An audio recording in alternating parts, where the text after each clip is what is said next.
todos. Es para mí un placer poder presentar el siguiente panel. Este panel lo pensamos como una oportunidad para discutir los desafíos del sector cultural y de las industrias creativas en México. México es internacionalmente conocido por su riqueza cultural. Sobra reconocer el talento que hoy mismo, frente a nosotros, tenemos en este panel. También es cierto que los artistas y creadores mexicanos se destacan por la pluralidad de sus voces y sus opiniones. Es, por tanto, importante preguntarnos cuáles son los desafíos y las rutas que nos garantizan un sector cultural más robusto. Fue sumamente difícil reducir las biografías de quienes nos acompañan hoy en un par de líneas, pero voy a hacer el mejor intento. Empiezo por orden alfabético. Agradezco la presencia de Guillermo Arriaga. Guillermo es escritor de 5 novelas, Escuadrón Guillotina, Un dulce olor a muerte, El búfalo de la noche, El salvaje y más recientemente Salvar el fuego, con la que se hizo ganador del premio Alfaguara de novela en 2020. Guillermo es también autor de las películas Amores perros, 21 gramos, Los tres entierros de Melquiades Estrada, esta última con la que ganó la Palma de Oro al mejor guión en el Festival Internacional de Cine de Cannes 2005, Babel, con la que obtuvo una nominación al Oscar al mejor guión en 2007, El búfalo de la noche y The Burning Flame. Muchas gracias, Guillermo, por acompañarnos el día de hoy. También le doy las gracias a Isaac Hernández por acompañarnos. Isaac es bailarín principal del English National Ballet, Prix de Noix de la Danse 2018 en la categoría Mejor Bailarín, premio más prestigioso de la danza mundialmente. Isaac ha sido invitado al Ballet de Ópera de París, Mariinsky en San Petersburgo, Roma y Teatro Colón, solo por nombrar algunos.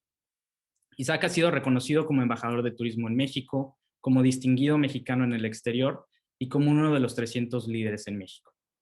Recientemente incursionó en la actuación, donde ha participado en la miniserie de Netflix Alguien tiene que morir y en la película El rey de todo el mundo. Isaac es cofundador de la Federación de Industrias Creativas, la cual tiene el objetivo de incorporar sectores culturales y creativos a una economía sustentable y de beneficiar a nuevos talentos. También es cofundador de la compañía productora Salt Arts Productions. Muchas gracias, Isaac, por estar aquí y por toda la promoción que nos has hecho a la Mexico Conference en los últimos días. Agradezco también a Benjamín Juárez Echenique por estar aquí. Benjamín es director del Centro de Estudios Mexicanos UNAM Boston, profesor de Bellas Artes, Liderazgo y Arte en la Boston University. Estudió música, ópera, dirección de orquesta y musicología en la entonces Escuela Nacional de Música de la UNAM, Cole Arts, y en Europa. Fue director de música y danza de la UNAM, director de difusión cultural de la Universidad de Anáhuac del Sur, director general del Centro Nacional de las Artes y director de vinculación del Instituto Mora antes de asumir el cargo de decano de la Facultad de Bellas Artes en la Universidad de Boston. Muchas gracias, Benjamín, por acompañarnos. También le doy las gracias a Antonio Martínez Velázquez, quien es activista e investigador de la libre expresión y de los derechos digitales. Actualmente se desempeña como enlace de comunicación y vocero de la Secretaría de Cultura. Antonio es cofundador del think tank Horizontal y del colectivo Open ACTA. Antonio también ha trabajado para Artículo 19 y ha sido consultor externo para el alcalde de la Ciudad de México. Hoy representa en este panel a la secretaria de Cultura, Alejandra Frausto, quien no nos pudo acompañar por razones externas a la conferencia. Finalmente, me complace en presentar a nuestra moderadora del día de hoy, la doctora Adriana Gutiérrez. Adriana es doctora en Letras Hispánicas por el Colegio de México y está a cargo de la enseñanza y coordinación de múltiples cursos en español en el Departamento de Lenguas Romances de la Universidad de Harvard. Sin más, cedo la palabra a la doctora Adriana Gutiérrez. Muchas gracias. Muchísimas gracias, José Ramón, y muchísimas gracias a todos los panelistas y a todos quienes están presentes. Es un gran honor para mí tener esta conversación con tan ilustres participantes, representantes de una diversidad de disciplinas y de talentos. Y para eso mi primera pregunta es sobre los retos, pero quizá también las oportunidades que enfrenta la cultura mexicana actualmente, no solamente a la luz de la pandemia, de la crisis que ha ocasionado la pandemia, sino también a la luz de los retos que enfrenta la cultura mexicana y la nación mexicana en general. Me gustaría que cada uno hablara sobre los retos específicos a los que cada uno se ha enfrentado y se enfrenta en sus respectivas disciplinas y cómo frente a la crisis han tenido que reevaluar sus proyectos, quizás abandonar unos, a recuperar otros. Y me gustaría empezar con Guillermo Arriaga.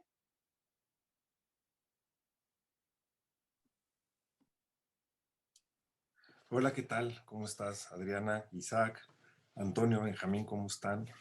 Qué gusto compartir con ustedes. Eh, Mira, yo creo que la cultura mexicana siempre ha estado como punta de lanza de la imagen del país. Siento que en México lo que más se reconoce es su cultura. Yo conocí un embajador, que era el embajador Puente Leiva, que decía, primero va la cultura y luego van los negocios. Entonces él como embajador decía, voy a promover la cultura porque si no promuevo la cultura, no va a haber negocios. La cultura posiciona un país de diversas maneras, ayuda a contrarrestar la imagen que podemos tener en el extranjero por las obvias contradicciones políticas, sociales y económicas que hemos tenido en los últimos años y que han derivado en una guerra civil escondida de narcotráfico. Y, y en este sentido creo que la cultura mexicana es muy sana, ¿no? Ahí tenemos el caso de Isaac, que brilla muchísimo en el panorama de la danza mundial. Y, y cuando uno llega al extranjero, te hablan de Toledo, te hablan de Gabriel Orozco, te hablan del cine mexicano, te hablan de los escritores mexicanos. Entonces la cultura me parece que sí es una herramienta fundamental en la construcción del imaginario que es un país. Porque no podemos olvidar que todo país es un imaginario, que hace 250 años apenas estábamos construyéndonos como país y teníamos otras fronteras y tenemos otro tipo de integración. Entonces, todo esto es un imaginario y la cultura lo que ayuda es a reconstruir el imaginario.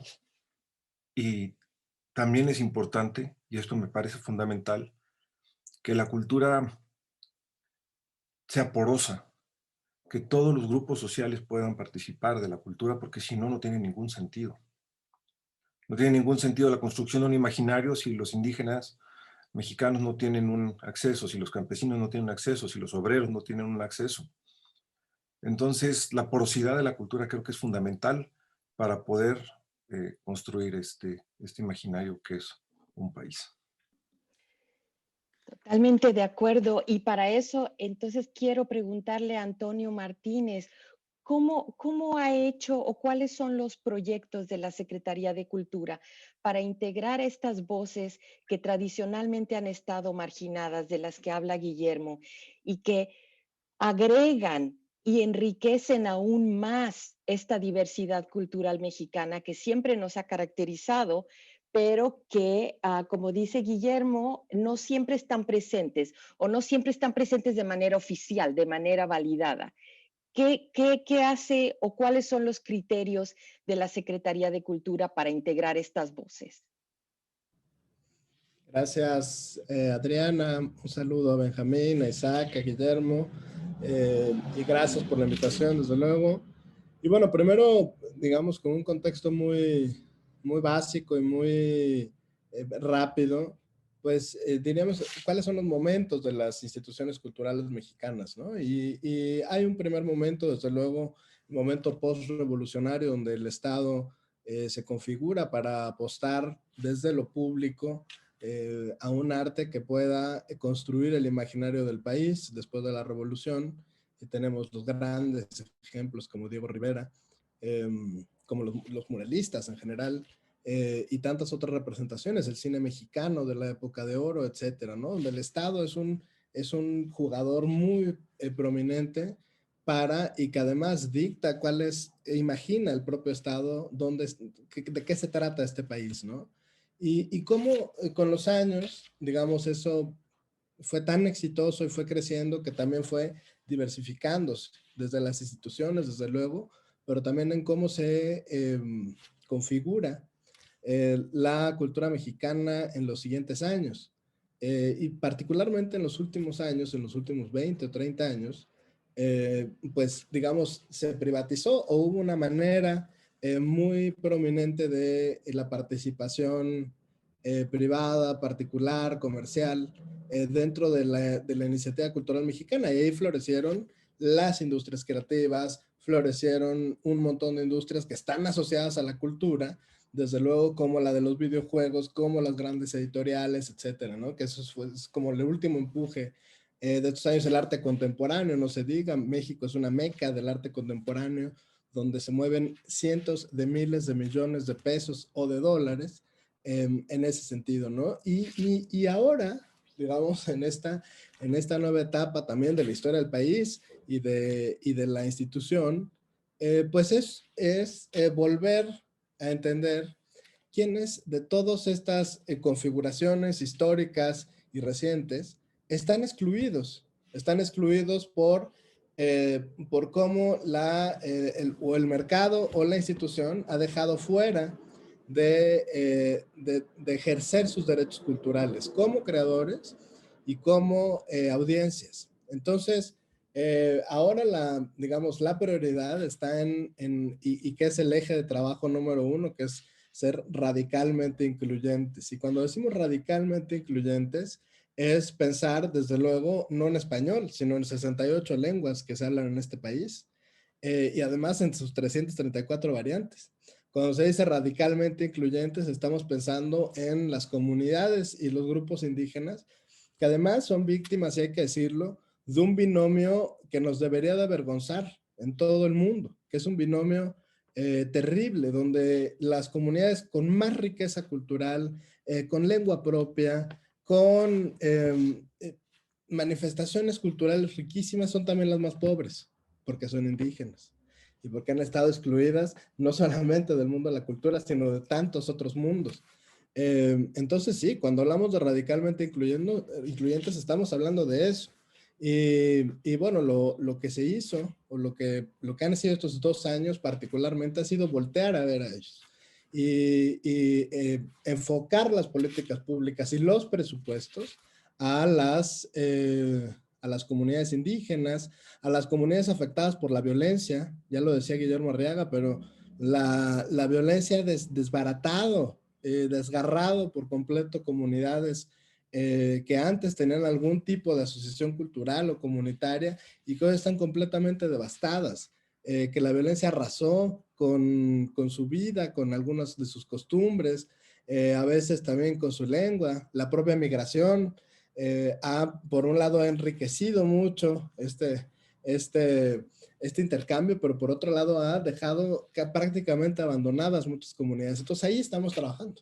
Es decir, ahí el Estado ha tomado la decisión política de voltear a ver eso, sin abandonar lo otro, desde luego, lo otro que ha crecido en los últimos años, las bellas artes, ¿no? Todo lo que tiene que ver con las industrias culturales, pero si me preguntas cuál ha sido la prioridad, es esa, es ser radicalmente incluyente, es entender que hay 69 lenguas en este país, es entender que este país está devastado por la violencia y entender que este es un país de artistas y que en un país de artistas, hasta en el último rincón hay talento fabuloso y que lo que necesita son cauces, ¿no? Porque la cultura no la hace el Estado, digamos, por eso dice este primer contexto. Ahora es complicado pensar que el Estado pueda tener una única visión de qué es la cultura, pero la hacen los agentes culturales, los agentes culturales en los territorios. Entonces hay que tener pues estos cauces para que ese talento de este país de artistas pues tenga una visibilidad global, es dialogar desde la comunidad hacia el mundo y poner los cauces de inclusión en todas las políticas públicas. Y eso es lo que te diría en esta pregunta. Gracias.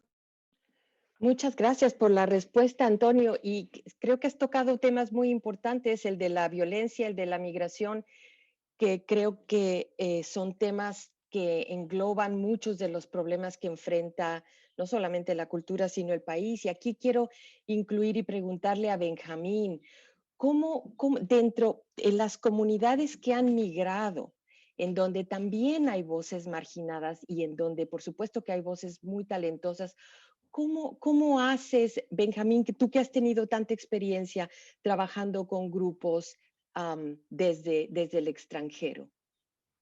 Bueno, en primer lugar, muchísimas gracias por la invitación y es un privilegio estar con todos ustedes y encontrarme otra vez con mi querida Adriana. Yo creo que la cultura nos va a salvar. Eso es lo que pensaba Vasconcelos, que fue un personaje de luces y también de sombras, pero que sabía que entre la insatisfacción perpetua propiciada por el consumismo capitalista del mundo anglosajón y ante la imposibilidad de dar todos los recursos materiales que necesitaba un México destruido por 20 años de revoluciones y una pandemia, solo las artes podrán reconstruir la patria. Pero nunca ha existido una cultura mexicana, es un mosaico de culturas. Abajo de un edificio Art Nouveau hay una edificación barroca, más abajo una pirámide, y nuestras culturas son un mosaico de historias, de luchas, de fiestas, de sueños, de viajes de ida y vuelta, y no hay que ir en México a un museo o una galería para vivir el arte, simplemente hay que abrir los oídos, el corazón, los ojos, la imaginación. Escribió Alejo Carpentier que el criollo americano, y puede aplicarse al artista mexicano, manifiesta desde muy pronto una doble preocupación. Por un lado, definirse a sí mismo, afirmar su carácter en realizaciones que reflejen su idiosincrasia, y demostrarse también a sí mismo y demostrarle a los demás que no por ser criollo ignora lo que ocurre en el resto del mundo, y no por vivir lejos de los grandes centros intelectuales y artísticos carece de la información o es incapaz de entender y utilizar las técnicas que en otros lugares están dando excelentes frutos. De ahí siempre este anhelo de estar al día que va integrado a los movimientos de la época. Y el problema ha sido distinguir entre copiar las modas del día o realmente problematizar esos temas críticos. Como decía, no es el Estado el que hace la cultura. En el mejor de los casos ofrece algunas herramientas y propicia un ecosistema para que los mexicanos hagamos culturas. Y es importante esa permeabilidad de la que hablaba Guillermo, pero también es importante esa excelencia que se ve reflejada claramente en el trabajo de Isaac. No es una u otra, son las dos. El México de las ferias mundiales desde el siglo XIX, París, Nueva York, de las grandes exposiciones en el Met o en el MoMA, en la Royal Academy de Londres, todo esto permite darnos otra cara y ofrecer al mundo un México muy distinto. Pero ahora los jóvenes creadores viven una fragilidad insostenible y no hay posibilidades de empleo para la generación mejor educada de nuestra historia. Y viven en olvido millones de mexicanos que han tenido que emigrar a Estados Unidos. Emigrar es algo natural en todos los seres vivos, hasta las mariposas hacen su migración, los patos. Pero entre los chicos y chicas DACA, que quizás han perdido la lengua española, pero siguen siendo mexicanos, uno de ellos, Darío Guerrero, me decía, me siento como un mexicano perdido. Él es un cineasta egresado de Harvard, con premios internacionales, pero que vive como estos casi 1 millón de jóvenes, un angustioso limbo legal agravado por el gobierno anterior de Estados Unidos. Que no se nos olvide, Estados Unidos es un país latinoamericano. Eso se les olvida a muchos. Las chicas y chicos DACA son algunos de los más notables mexicanos que he tenido el privilegio de conocer, de escuchar y de tratar de ayudarlos. Desde luego, no tenemos que olvidarnos de los 6 millones de mexicanos que hablan lenguas indígenas. Tampoco tenemos que olvidarnos de los niños con capacidades diferentes. Pero tenemos que acordarnos que hay por lo menos 37 millones de mexicanos de herencia, y esas son las cifras oficiales, algunos hablan de 60, que también buscan acceso a la cultura y a que su cultura no sea excluida. Cuando habla nuestro querido Antonio de un movimiento radical, no solamente pienses en las 67 lenguas indígenas, piensa también en el latín. Radical viene de raíz. Radical no es necesariamente cambiar todo para irse a otro lado, sino ir a esas raíces y la cultura nos va a salvar. No siempre estoy de acuerdo con Vasconcelos, ni con mucha gente, pero creo que la cultura nos va a salvar. Muchísimas gracias, Benjamín. Y ahora quiero preguntarle a Isaac, precisamente por esta experiencia de vivir y trabajar tu arte en un país extranjero, de ser el representante de la cultura mexicana y a la vez, como dice Benjamín, de conversar con culturas y tradiciones a veces muy diferentes de la mexicana, pero que no están contrapuestas. Entonces, Isaac, ¿cuál ha sido para ti el reto en tu disciplina, en la danza, de representar a México y a la vez de tenerte que integrar a otro mundo cultural distinto del mexicano? Muchas gracias por la invitación. Es un gusto poder compartir este momento con todos ustedes. Creo que es importante empezar en lo que conlleva aspirar a oportunidades de calidad en el mundo de la danza clásica en México para un bailarino, para un niño, para un joven. Creo que el posicionamiento del artista en la sociedad es un tema que me parece que ha limitado muchas carreras y muchos talentos, ¿no? Crecemos con las ideas de que si te dedicas al arte te vas a morir de hambre y lo escuché más de una vez de muchas personas a las que buscaba para encontrar las posibilidades para hacerlo. Y cuando me fui de México, yo siempre lo vi con una gran responsabilidad. Los mexicanos en el exterior, y me parece que cualquier mexicano que deja su país, aunque sea por vacaciones, lleva con él una responsabilidad enorme, porque llevamos con nosotros el México que las personas con las que te cruces van a conocer. Y yo siempre era consciente de eso y trataba de recordarme todo el tiempo que la versión de México que las personas que me trataban, que iban a conocer a través de mi persona, tenía que ser una versión que les diera esperanza, que les diera una sensación optimista sobre la realidad del país. Y por lo tal, yo me comportaba con los estándares más altos de la disciplina y siempre traté de llevar la mejor versión de México, una versión que me pudiera hacer sentir orgulloso, decir soy mexicano. Llegué a muchos de los escenarios más importantes del mundo y lo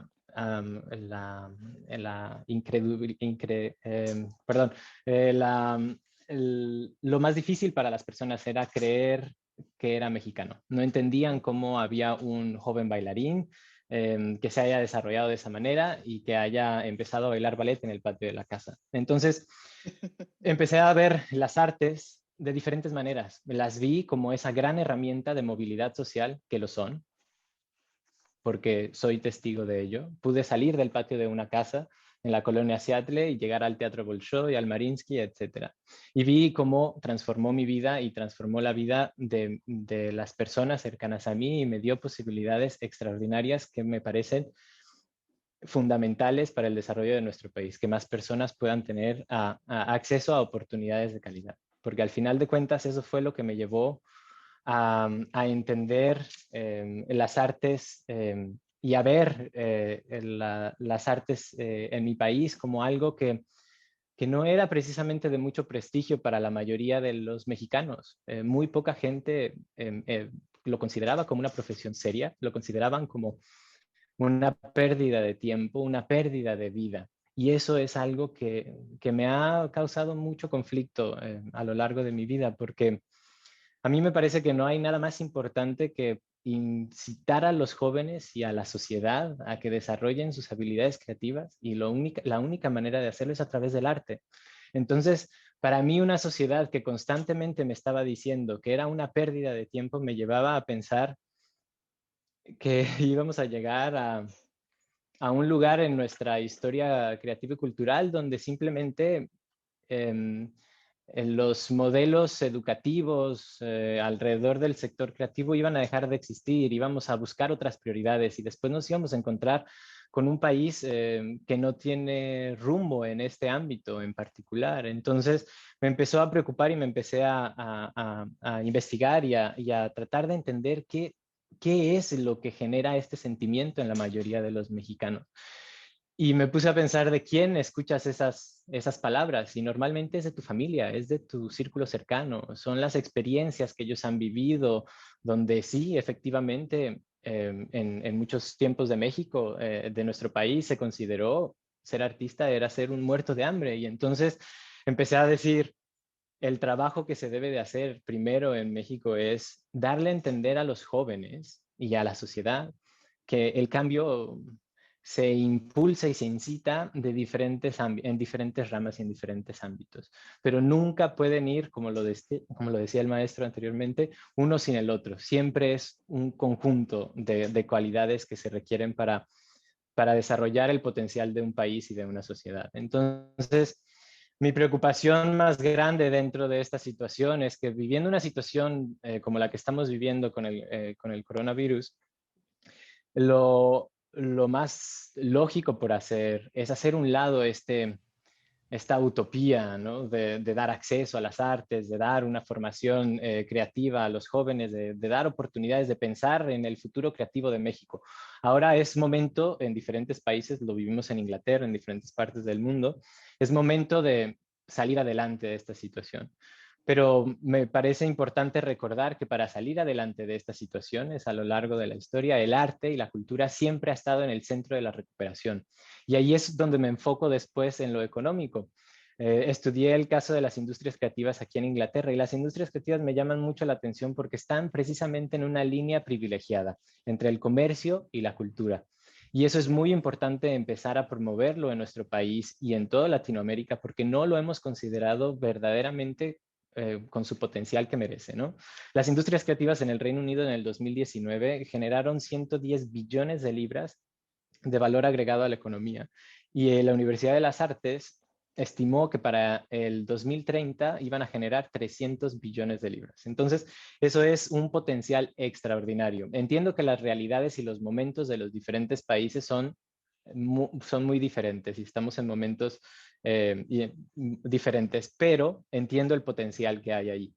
Y me parece muy importante poder transmitir ese mensaje a estas generaciones que están velando por el bienestar de las industrias creativas y culturales de México, porque al final de cuentas tenemos que reconocer que son un gran potencial de movimiento económico para diferentes economías.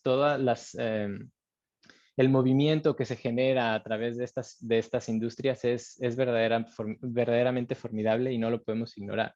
Entonces, lo que sí me gustaría pensar es que en un país con tal diversidad de individuos que hay, como en México, debemos de tener la capacidad de hacer una investigación seria de la mano de los creadores, del gobierno, de las instituciones privadas, pero de una organización ciudadana muy seria, para poder sentarnos a planear y a tener una idea concreta que nos permita encontrar nuevas formas de generar oportunidades de calidad para la diversidad de personas en nuestro país. Y si no podemos lograr que esas diferentes partes de la sociedad se unifiquen con un plan para desarrollar un plan coherente que refleje la realidad verdadera de nuestro país y de las posibilidades y del potencial que México tiene en este ámbito creativo, entonces vamos a seguir ignorando el verdadero potencial que tenemos en los jóvenes, el verdadero potencial que, como ya lo dijo el como fue el World Economic Forum, que dijo que la creatividad sería una de las herramientas más importantes de esta década. Mientras nosotros como mexicanos y como país no podamos entender esa gran herramienta de la cual disponemos, que está sin una dirección real hacia el futuro, viendo a generar este tipo de oportunidades, entonces no vamos a poder ser competitivos con la realidad del mundo global. Muchísimas gracias, Isaac. Me parece interesantísimo lo que has dicho, y además quiero destacar y quiero recuperar las cosas que has dicho, en el sentido de que es justamente la creatividad, la imaginación, y yo extendería la relación con las humanidades, las que en este momento son las que nos pueden dar una respuesta ante tantas crisis, la crisis de la violencia, la crisis del narcotráfico, la crisis de la migración. Y en los últimos años, como bien tú dices, las universidades, las instituciones se han alejado paradójicamente de la cultura. Esto que tú estás diciendo de que te vas a morir de hambre o es una pérdida de tiempo dedicarse a las artes o ver a las artes como algo accesorio, efectivamente, estoy totalmente de acuerdo contigo, es un gran error. O sea, es la creatividad la que nos va a sacar adelante, la imaginación y las humanidades. Y aquí quiero preguntarles a los demás, tradicionalmente el arte, aunque no lo hace el Estado, todos lo han mencionado, el Estado sí ha funcionado como su patronaje, ¿verdad? Ha proporcionado los fondos y ha facilitado que todas estas iniciativas ocurran. Yo sé que Isaac tiene otro proyecto de unificación de sectores creativos, pero quiero preguntarles y quiero volver otra vez a Guillermo, ¿qué pasa cuando el arte cambia como se vuelve una industria, deja de ser un patronaje? Y claro, en el caso del cine, con el que tú estás muy familiarizado, siempre ha sido una industria, pero no así en otros casos. ¿Qué opinas de este cambio? ¿El arte renuncia a algo cuando se convierte, digamos, en una industria en donde lo económico es también un eje importante? Mira, puntualizando un poco lo que estaba platicando Isaac, hay que también voltear a ver a cuánto, y eso es algo que Antonio quizás tenga la respuesta, a qué porcentaje del Producto Nacional Bruto proviene de las industrias culturales. A mi entender es entre el 8 y el 12%, lo cual lo convierte en algo muy alto. En los años 40 y 50 el cine era la segunda fuente de ingresos más fuerte del país, después del petróleo, el cine. Y yo no siempre creo que la participación privada vicie la cultura. Tampoco creo que sea necesario en todos los casos el patronaje, como lo llamas, del Estado. A veces el Estado incluso hasta estorba, ¿no? Entonces, lo que hay que hacer, o lo que siento yo que debe hacer el Estado es abrir el campo, dar la posibilidad de que todos tengan acceso a poder hacer las cosas, pero, y te lo digo por ser gente de cine, hubo un momento en que fue tal la participación del Estado en el cine, que ya los proyectos solo los financiaba el Estado mexicano y se los hacía el cuate del funcionario en turno, lo cual provocó una grave crisis en el cine. Entonces, no siempre la participación privada jode, ni tampoco el Estado resuelve. Creo que el Estado puede resolver y creo que la iniciativa privada también puede resolver. Y ni siquiera la iniciativa privada, también la organización comunitaria, también la organización social, también la sociedad civil debe ser parte importante de los proyectos, porque si no Sí, tenemos si me el permites, paternalismo. Perdón, Isaac. Sí, Isaac. ¿no? Es precisamente para respaldar lo que dices, que a mí me parece que es una responsabilidad compartida las artes. Y si lo ves de esa manera, nos pertenece a todos y la responsabilidad nos pertenece a todos. Entonces, esa facilitación de parte del Estado para que estas herramientas existan ahí, para que la sociedad las pueda utilizar y las pueda convertir en un sector sustentable, esa me parece que es la responsabilidad primordial que debe recaer en un gobierno, en cualquier gobierno. Y después todo lo demás es una responsabilidad compartida, todos juegan una parte. Las artes, la creatividad, la cultura, todos estos sectores deben de gozar de una cierta independencia creativa. Y esa independencia creativa es lo que nos permite innovar, tomar riesgos, etcétera. Y muchas veces ahí es donde entra el beneficio de tener un apoyo gubernamental que permita que tomes ese primer paso y te dé la posibilidad de arriesgar.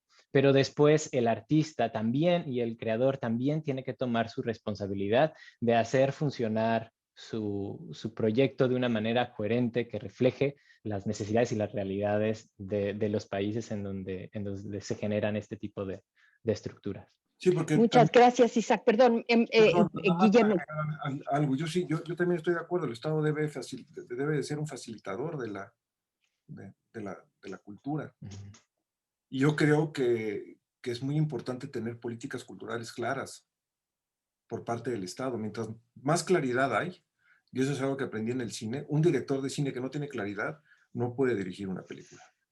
Yo siento que el Estado, mientras más nos comparta cuáles son las políticas culturales, mientras más nos permitan entender a todos, no solamente a los sectores que va a beneficiar, a todos nos permite entender cuáles van a ser las políticas culturales, creo que nos beneficiamos más, porque tenemos la posibilidad de entablar diálogos.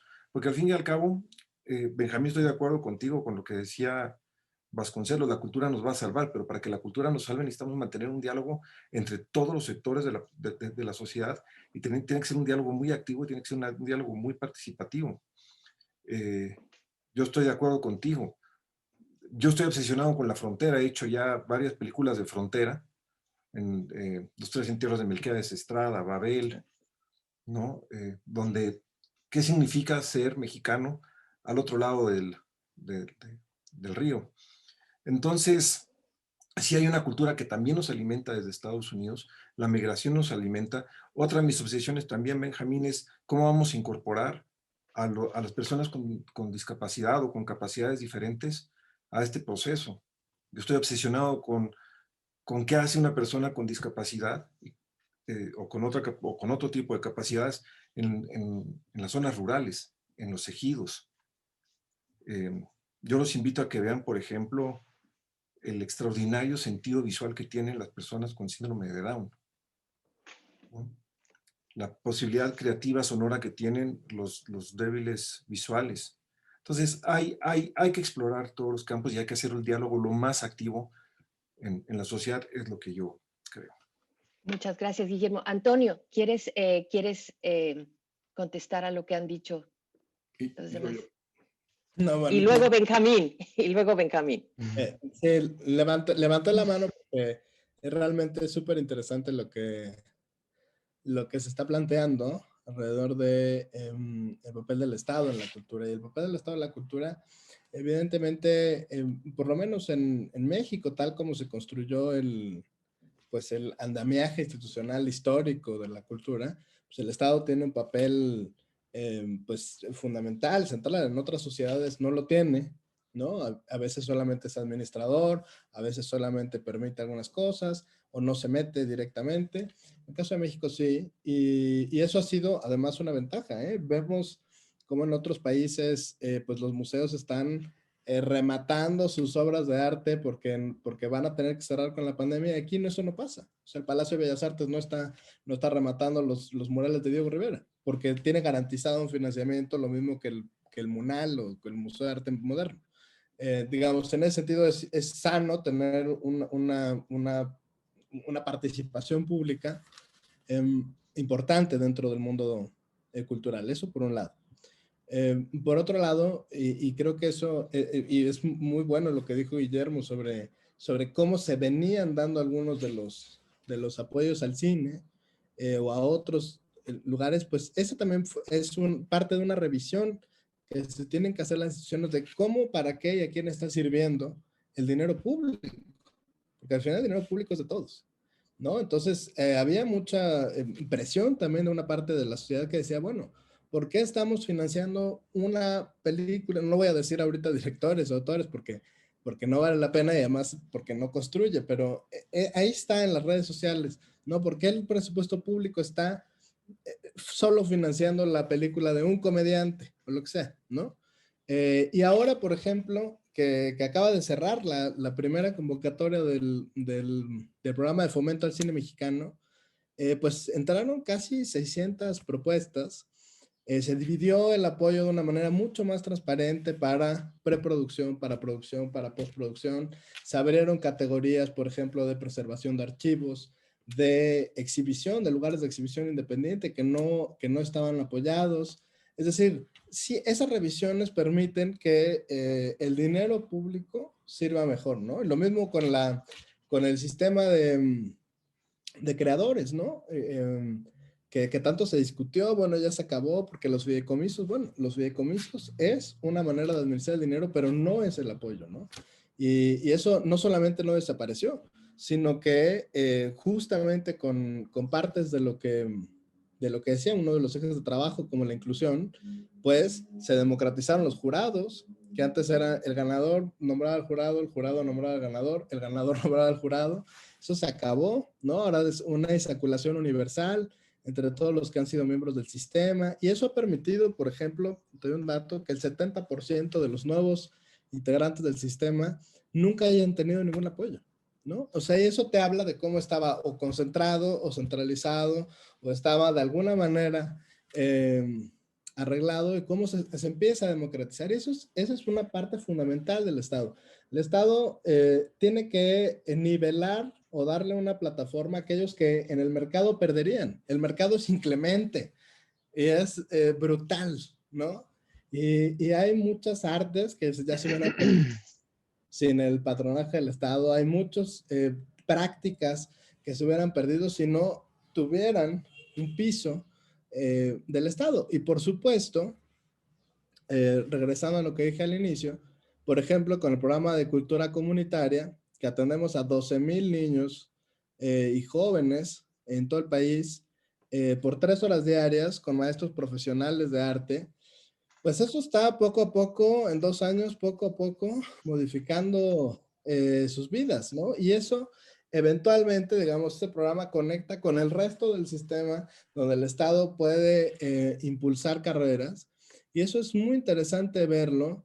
Es algo, por ejemplo, que a veces no tiene repercusión en los medios de comunicación, pero cuando te acercas en las comunidades, cuando vas a la Sierra de Oaxaca, cuando ves a esas nuevas escritoras y poetas, a esos nuevos cineastas, a esos nuevos fotógrafos, a esos nuevos músicos que viven en todo el país, es verdaderamente deslumbrante, ¿no? Entender que tienen 3 horas al día, durante todos los días, una opción artística que los aleja quizá de la violencia, que los aleja de alguna parte de su realidad para entender, y aquí ya se dijo y eso es un hecho, ¿no? El arte nos va a salvar y el arte nos ha salvado siempre, ¿no? Y esta vez no será la excepción, pero es muy interesante seguir ese proceso de cultura comunitaria con todos estos jóvenes y niños y niñas a nivel nacional, porque ves cómo esas políticas públicas van teniendo más sentido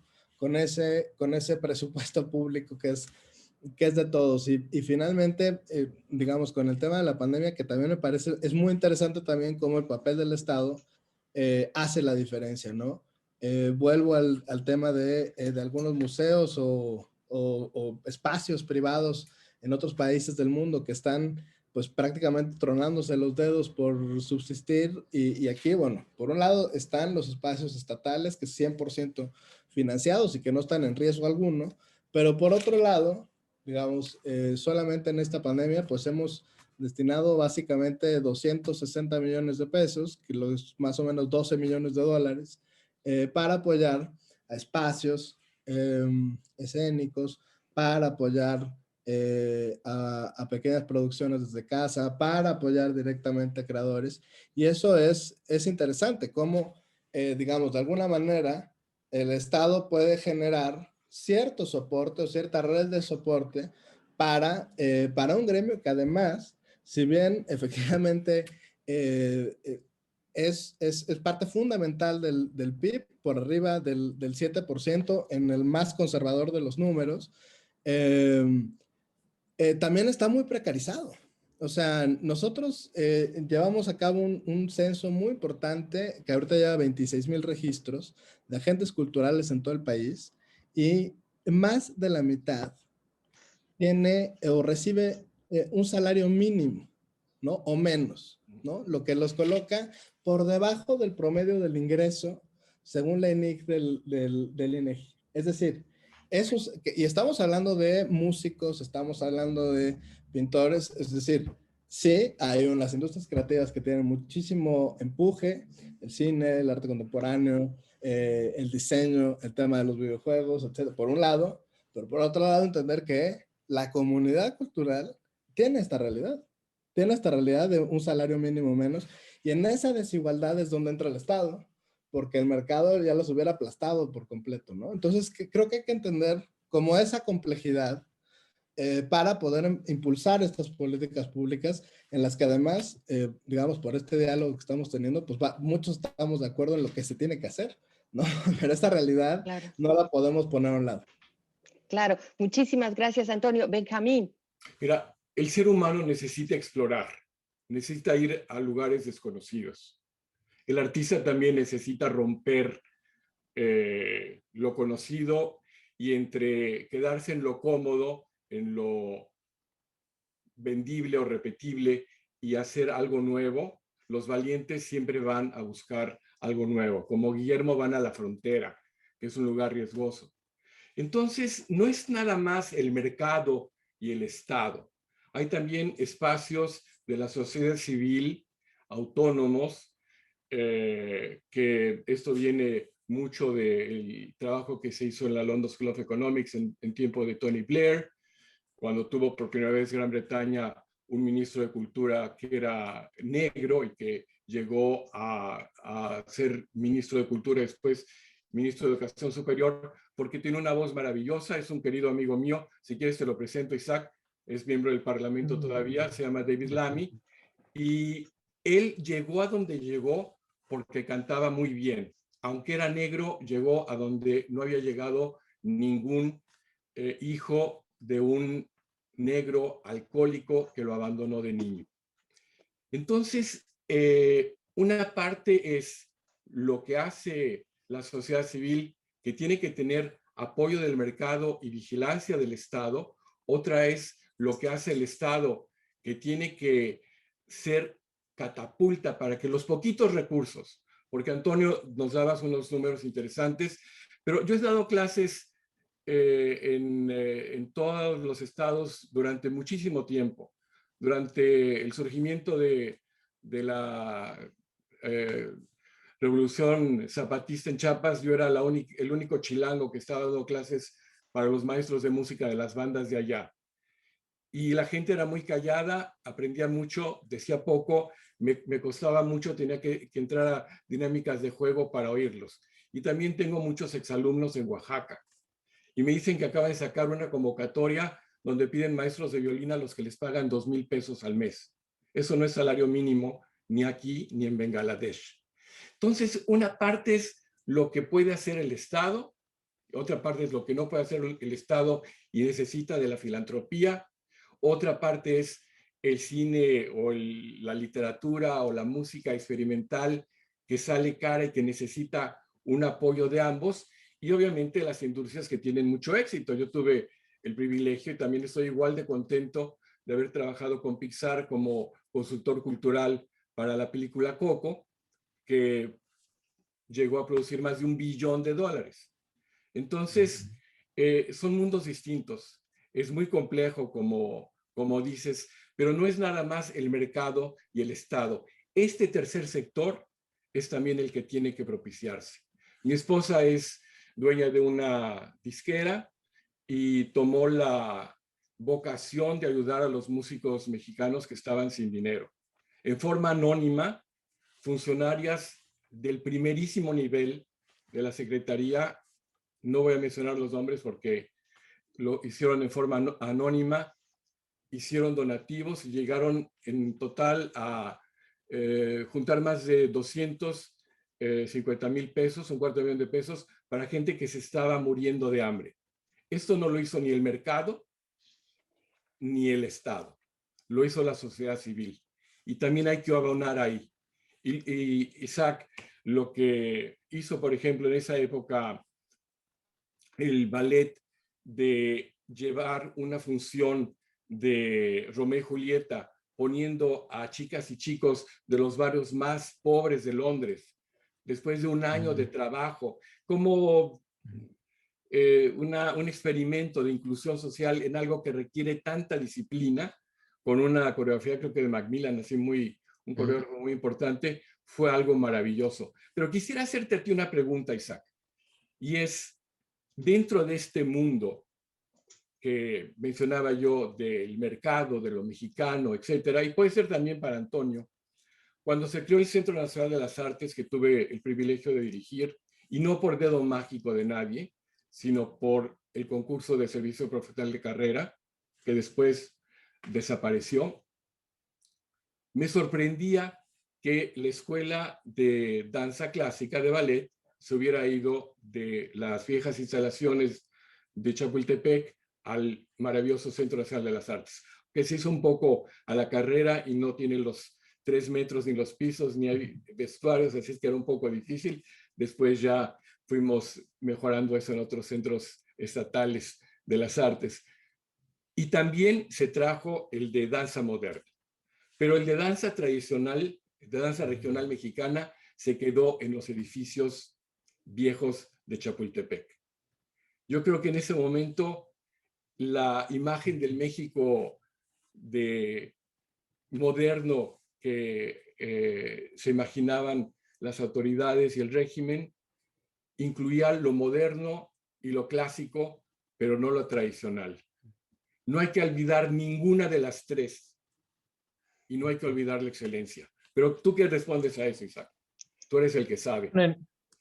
Bueno, en A ver, realidad Isaac, es interesante. brevemente, porque después Sí. tenemos muchas preguntas del público y me gustaría claro. también darles tiempo a que todos respondan. Pero sí, responde la pregunta de Benjamín. Pues bueno, en realidad a mí esa escuela, ese Centro Nacional de Artes que tenemos en México me parece espectacular, y lo que me parece también espectacular por la visión que llevó a construir eso, de unificar estos diferentes sectores creativos. Lo curioso de eso, que yo hace un par de años hice un proyecto ahí en esas instalaciones, es la división que hay entre las diferentes profesiones artísticas. Eso es un tema que debemos de considerar cuando se habla del sector cultural creativo en México. Es particularmente divisivo. La gente de teatro no se habla con la gente de danza, la gente de cine no colabora con danza, no colabora. Hay tan poca colaboración y tan poca disposición que me pareció que el proyecto ese se estaba desperdiciando de esa manera, ¿no? Que al estar ahí, aunque se hacían esfuerzos de colaborar y de hacer coproducciones, nunca había esa cercanía que se esperaba al juntar a estas mentes creativas o estos jóvenes creativos y de despertar en ellos el interés de la colaboración artística. Y en relación a lo tradicional, yo creo que el arte tiene una responsabilidad también de reflejar los tiempos en los que vivimos, pero toda esa capacidad viene de la historia y viene del trabajo que se ha hecho hasta el momento en el que nos encontramos en la historia. Entonces, es un balance, así como tú dices, donde hay que tomar lo que es importante, lo que nos ha llevado a tener estas posibilidades de desarrollo y llevarlo con nosotros y hacerlo relevante en una generación que está perdiendo el interés sobre cualquier cosa que lleve la palabra tradición o tradicional. Entonces, creo que es importante también en poder comunicar lo que significa tradición para nosotros como mexicanos. Y creo que también es importante lo que estás diciendo, crear espacios en donde haya un diálogo entre los propios creadores. Y ahora quiero traer una de las preguntas al público y le quiero preguntar a Guillermo, ¿qué consejos le darías tú a nuevos talentos, tanto en México como mexicanos en el extranjero, particularmente jóvenes, por supuesto, para promover su talento, para empezar a crear una carrera en las artes? Mira, primero yo viví una experiencia distinta a la de Isaac. Mis padres siempre me dijeron, por supuesto que tú vas a vivir de lo que quieras. Pero por supuesto, hubo muchas voces, amigos de mis papás, que me decían, qué responsables son tus papás que no te dicen que estudies algo que te va a permitir vivir. Entonces yo sí creo, coincido con Isaac, que tenemos que creer que de esto se puede vivir. A mí me entristece en lo personal que alguien como yo, como Isaac, hayamos tenido que salir de nuestro país para poder hacer las cosas. Yo me tuve que ir a Estados Unidos, Isaac se tuvo que salir también. ¿Y por qué no tenemos las oportunidades aquí? Debemos de tener también las oportunidades de poder desarrollar nuestro trabajo. Y yo sí creo que lo principal que debe tener un creador es creérsela y creer que esto se puede vivir y pelearla y considerar. Mira, va a parecer un poco superficial lo que voy a decir, pero dos vecinos de enfrente de mi casa, todos queríamos ser jugadores profesionales de fútbol. Yo quería ser artista y jugador profesional de fútbol, pero ellos sí entraron y entraron a los más altos niveles. Entonces, en la colonia en la que crecí, en la que orgullosamente tengo mi camiseta, la unidad modelo de delegación de Ixtapalapa, los Tena, Luis Fernando y Alfredo Tena, nos dieron una muestra de que, claro que se podía, que alguien del barrio podía llegar a ser capitán de la Selección Nacional de Fútbol.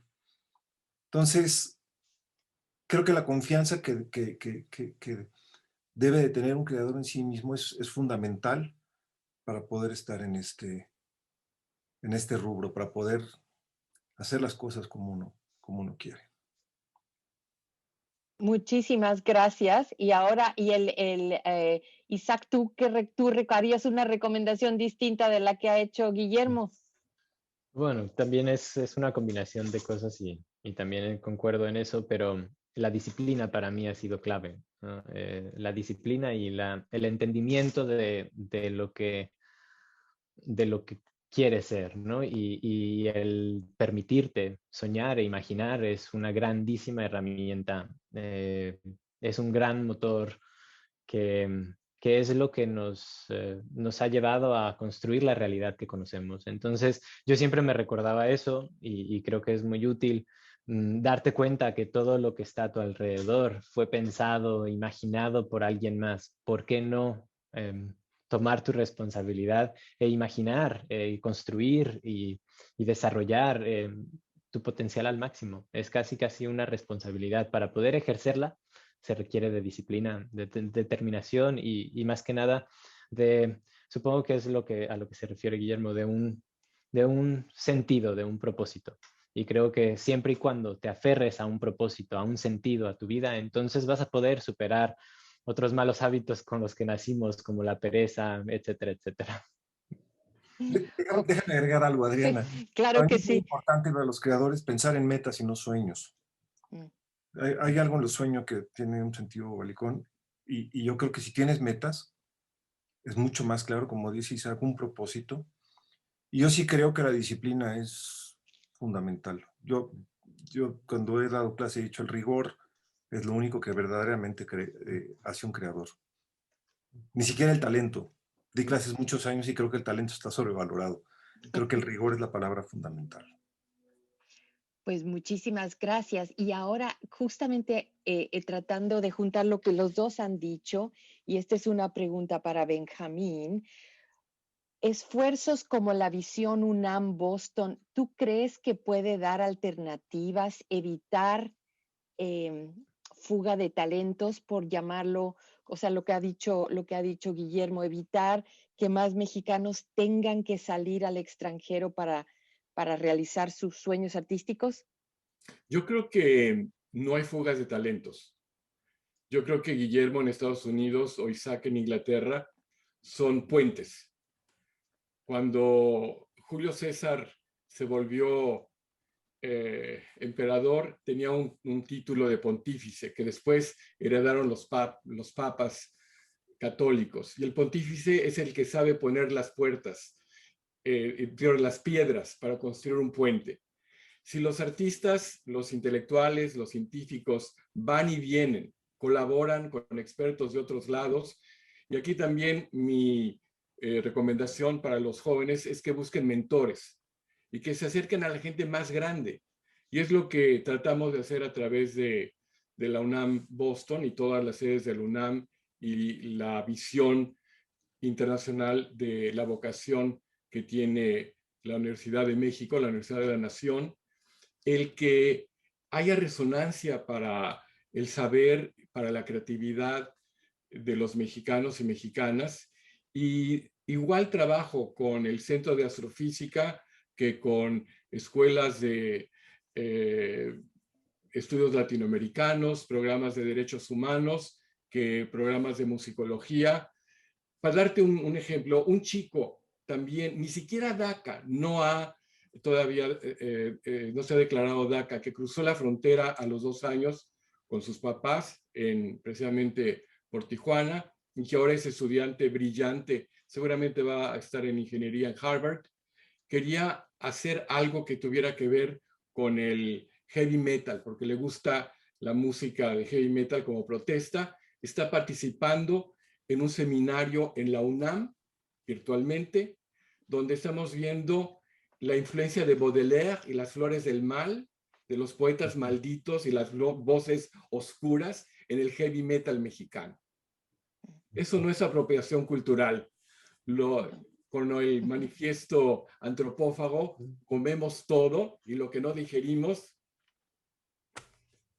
Claro, y eso también pone el énfasis en el apoyo que pueden dar las instituciones educativas, las universidades. Estás hablando de, claro, del inmenso poder, influencia y apoyo que son las universidades. Pero para esto, y pensando, hay una pregunta que no está dirigida a nadie en especial, pero que puede contestar cualquiera de los... ¿Se ha pensado o cómo introducirían ustedes seriamente en el currículum de primaria, en un currículum artístico, música, teatro, cinematografía, también deporte, de una manera mucho más sistemática? Y vuelvo a lo que les decía antes, no tanto como algo añadido, sino algo como esencial para desarrollar el pensamiento crítico. ¿Alguno que tenga ideas de la importancia, de la relevancia que esto tendría? O sea, de integrar operaciones culturales, organizaciones culturales, pero también meterlo en el centro de la educación desde muy pequeñitos. Ese es el futuro de México. Ahí está el futuro de México, en esos jóvenes, en esas posibilidades. Yo creo que como una generación de creadores de mexicanos como la que estamos viviendo ahora, esa es parte también de nuestra responsabilidad, como ya lo decía Benjamín, los puentes, crear los puentes. Y uno de los puentes que me gustaría a mí poder eventualmente crear en mi país es eso, es que se reconozca el arte y la cultura como algo esencial para el desarrollo intelectual de las personas. Y siempre y cuando no lo podamos reconocer como sociedad, porque lo debe de reconocer no solo las instituciones educativas, sino los padres de familia, lo deben de exigir a las universidades, lo deben de exigir a los gobiernos, que sea un derecho y que sea un requisito que sus hijos tengan la oportunidad y tengan acceso a la educación creativa. Y yo lo veo como un derecho humano, porque cuando tú no le das eso, el acceso a ese mundo, a ese lugar seguro donde la mente puede ir a imaginar, a vivir, a pensar, a crear su propia realidad, entonces lo estás limitando. Muchas gracias. Antonio, ¿quieres? Perdón, Guillermo y luego Antonio. Perdón. Yo quisiera hablar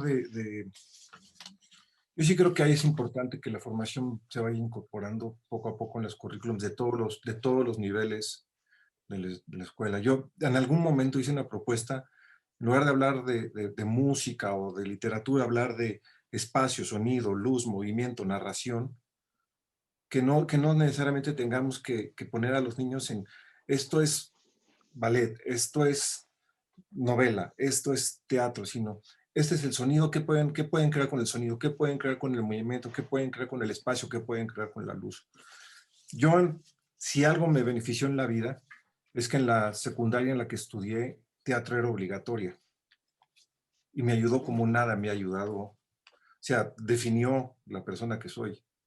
Esas 2 horas que tenía yo al día de teatro sí fueron fundamentales para mi entendimiento de quién era yo, para el pensamiento crítico y para mi profesión ulterior.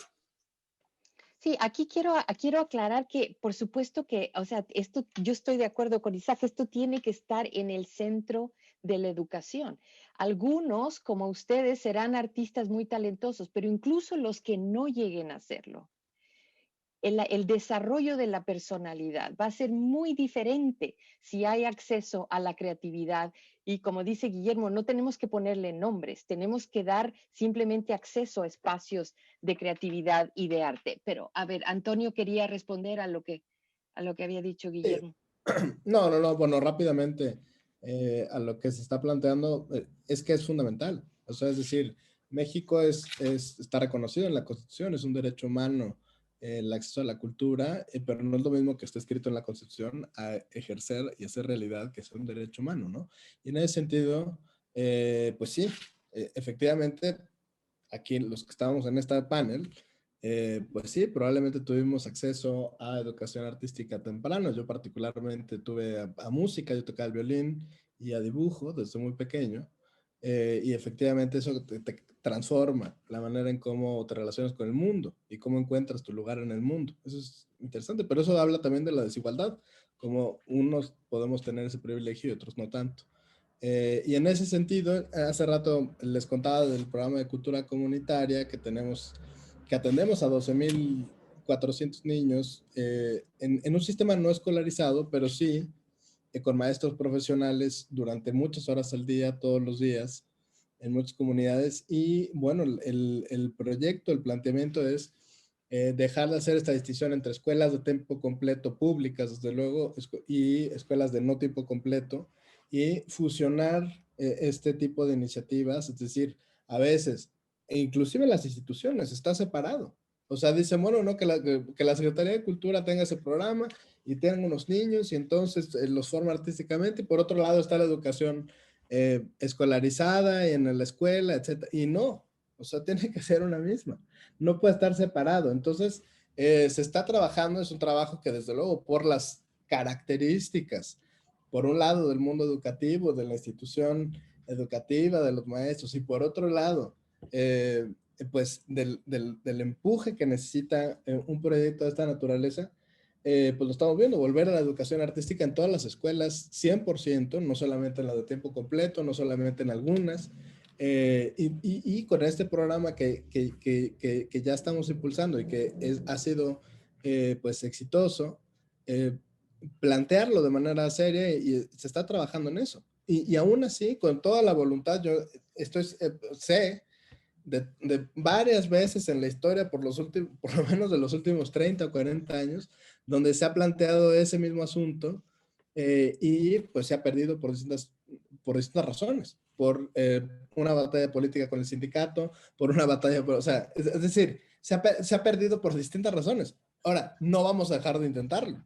O sea, esta vez lo vamos a intentar de esta manera, con esta metodología más comunitaria, integrado a la escuela. Bueno, a ver qué sucede, pero sin duda ese es como el derrotero de la educación artística y que es fundamental. Y sin esa no vamos a tener una sociedad realmente independiente, participativa, libre, crítica, si no está ese elemento ahí en la escuela. Gracias, Antonio. Y aquí quiero dar voz a una pregunta también para que hables un poco de cuáles son las prioridades o cuáles son las jerarquías que se establecen para financiar proyectos con dinero público. Y aquí hay una pregunta sobre el proyecto de Chapultepec, que es un proyecto gigantesco, y a costa de que no se atienda el fomento de comunidades indígenas. Y dice la pregunta, ¿eso no es una forma de imponer una visión pública ajena a las propias comunidades, pues se siguen concentrando los espacios culturales en las zonas que ya tienen acceso a espacios públicos de cultura? Buena pregunta.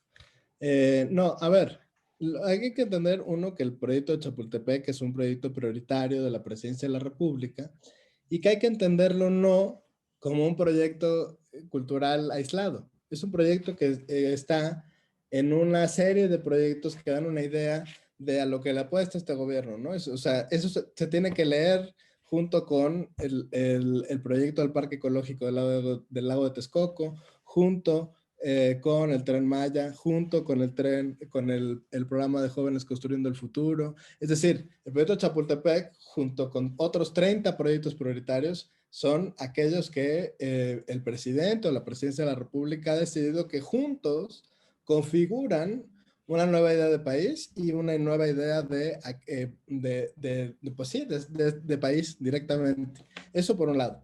Por otro lado, efectivamente, y eso es un tema, pues, de la mala información, de la desinformación en la prensa, que parece que es uno a costa del otro. Y no, la verdad es que no. Perdón, simplemente basándonos en lo que quiero empujarte un Es poco, lo que estoy Antonio. contestando, O sea, perdón. perdón que te interrumpa, pero cuando tú dices, cuando el presidente decide el tipo de país al que quiere llevar, digamos que son proyectos identitarios, que son proyectos que van más allá de un proyecto individual. Eso creo que nos queda muy claro, pero ¿cuáles son? De nuevo, es incidir en espacios que ya tienen un gran acceso a la cultura. Entonces, cuando el presidente decide escoger ese proyecto, ¿cómo lo justifica? Bueno, en que dentro de esa cartera de proyectos prioritarios hay un proyecto eminentemente cultural como Chapultepec.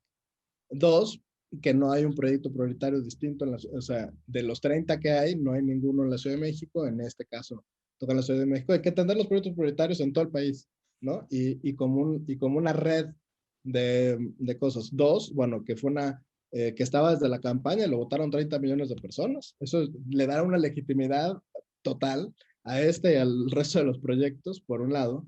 Y por otro lado, es seguir invirtiendo en la ciudad. El presidente, cuando era jefe de gobierno, remodeló el Chapultepec que hoy conocemos y que se defiende, pues se creó, o sea, tuvo su última gran momento cuando López Obrador fue jefe de gobierno. Y desde luego que le tiene mucho cariño a ese parque, pero si uno va a la tercera sección, está completamente abandonado. Y se está haciendo un proyecto ecológico brutal, ¿no? La mayor parte de la inversión tiene que ver con el saneamiento de suelo, con abrir el bosque. El bosque y el verde no es democrático en este país. Los que viven del lado de las Lomas y de Polanco tienen acceso muy franco al bosque y los que viven del otro lado de Constituyentes no tienen un espacio público.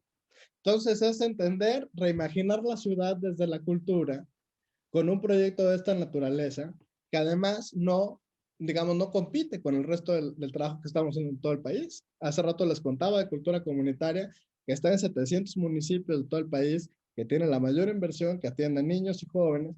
Y claro, Chapultepec tiene un presupuesto especial que no compite o no le quita el apoyo al cine, las becas del sistema de creadores. Es decir, hay que entender también y hay que abrazar ese proyecto como un proyecto que pues no solo va a ser una de vanguardia en el mundo. En el mundo ya nos dimos cuenta que invertir en el espacio público, invertir en el espacio abierto, con esta pandemia, nos quedó clarísimo que es fundamental. Nos quedó clarísimo que es fundamental que las ciudades sean más democráticas, que sean más abiertas, que estén más igualitarias, y un proyecto como este tiene esas características.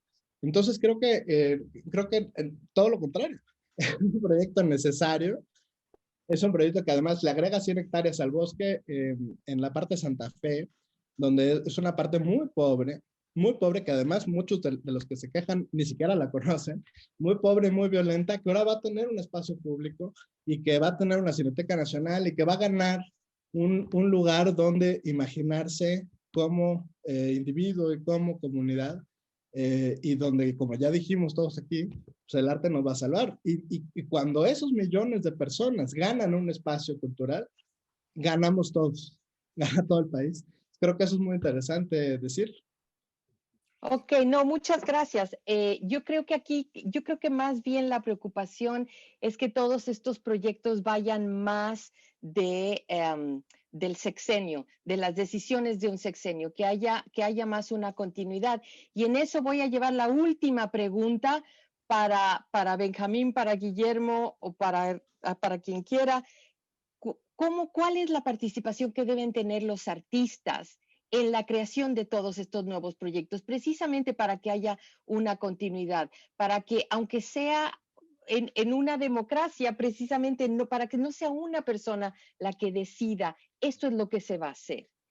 ¿Sí? O sea, ¿cómo evaluamos esta diversidad de voces y cómo decidimos cuáles van a ser los proyectos que nos van a llevar, no en un sexenio, sino más allá de un sexenio? Quisiera, sí, Benjamín. Quisiera primero platicarles que yo trabajé como voluntario, como miembro del Consejo de Cultura cuando Andrés Manuel era regente. Nos veíamos cada mes, nos escuchaba, una personalidad carismática, nos veía a los ojos y repetía lo que decíamos, pero pues después hacía lo que él quería.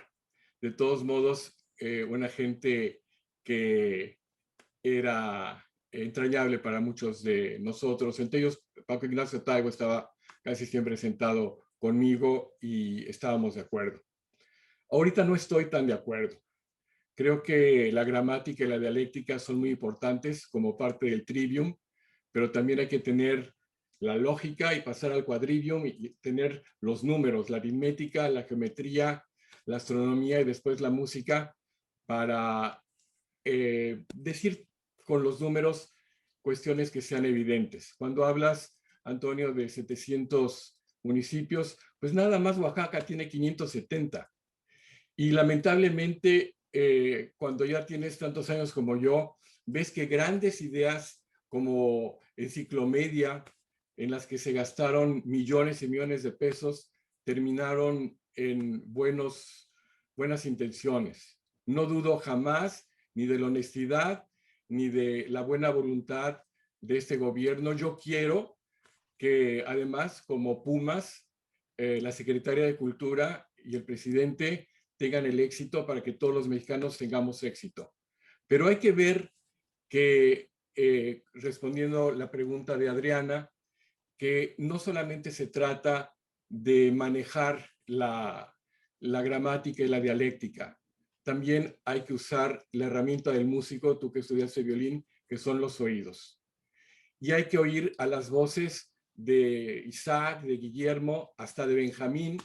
A mí me da un poco de sorpresa que el gobierno socialista de la ciudad de Granada me invite para que sea consultor en su plan a 25 años, igual que festivales de China o de otros lugares del mundo, de aquí de Estados Unidos, para discutir temas de inclusión y diversidad, y que cuando he hablado para saludar a las autoridades culturales siempre están muy ocupadas. También tienen que oírnos porque algo habremos aprendido en el camino y no hay que inventar el hilo negro. La educación musical de Venezuela nos puede servir igual que la educación artística de Finlandia, que es un país socialista. Y estoy 100% de acuerdo con Guillermo y con Adriana. Más que una u otra disciplina, hay que desarrollar el pensamiento crítico y el pensamiento creativo. Y después un sistema que sepa escoger lo que quiera hacer cualquier niña o niño y llevarlo a los niveles de excelencia que se merecen. Hablemos de las metas del milenio.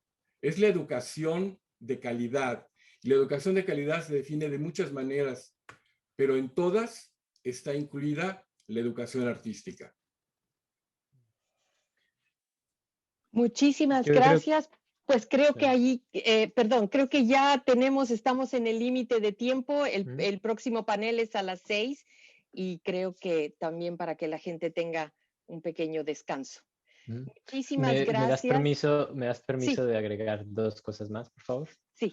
Me gustaría simplemente promover la idea en la comunidad cultural y artística y creativa y la sociedad mexicana, que hay que trabajar seriamente para dignificar, revalorar hasta cierto punto el arte y la creatividad en la sociedad. Y promover la educación para trabajar en favor de México, por México, y poder desarrollar la capacidad en estas nuevas generaciones de poder ver más allá de tus propias necesidades. Y me parece que eso es fundamental si queremos aspirar a ser un país del cual nos podamos sentir orgullosos dentro de unas generaciones. Ese es nuestro granito de arena que me parece que puede impulsar un verdadero cambio en nuestro país. Muchísimas gracias, Isaac. ¿Alguien más quiere terminar con alguna frase rápida? Un minuto. Bueno, pues muchísimas gracias. ¡Viva México! Ok, pues muchísimas gracias y ha sido un placer y un honor ser su moderadora esta tarde. Muchísimas gracias. Un gusto. Muchísimas gracias a Guillermo, a Isaac, a Antonio, Benjamín y a la doctora Adriana por acompañarnos en este panel. Enseguida, a las 5 de la tarde de la Ciudad de México, 6 de la tarde de Boston, empezamos con el panel de COVID-19 sobre México, los retos, acciones y visiones con respecto a la pandemia mundial. Gracias. Gracias. Hasta luego.